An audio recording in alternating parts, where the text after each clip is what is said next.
السلام عليكم خوتي مغاربه، مرحبا بكم في ماركت بليس طنجة العقاريه. ان شاء الله تكون واحد الدار كبيره تبارك الله في حي السعاده، قريبه بزاف من الدار التونسي، الرامبوان ديال الدار التونسي.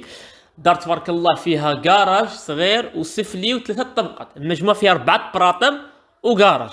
مشروع كيرع اللي بغى يسكن مضخمه، يعني الدار مش يعني انسان دار ديال السكن هذه بحق انسان يقدر يسكن فيها ويكريها، تسكن وتكري او تكريها كامله. فيها 4 براطم، مش نأكدكم فيها 4 براطم، كل بارتمان مستقله، سفلي مستقل، 3 طبقات مستقلين. يعني 4 براطم وكراج فيها خوتي. الدار مصلوحه فينيا، الفينيسيون اخر حاليا ما كاينه في لا فينيسيون، راه مصوره من داخل بواحد لا فيديو في 30 ثانيه، فينيسيون طوب، يعني مولاها خاسر عليه في لا فينيسيون ديالها. الدار تبارك الله في حي السعاده، قريبه الدار التونسي، 70 في الارض، الطابق الاولاني عاطيه 75 متر. دار واعره همزه، الطريق كبيره ديال السته.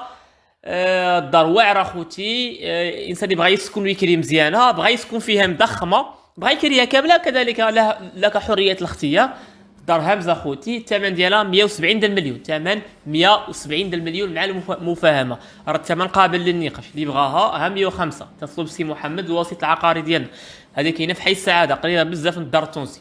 وشكرا، السلام عليكم.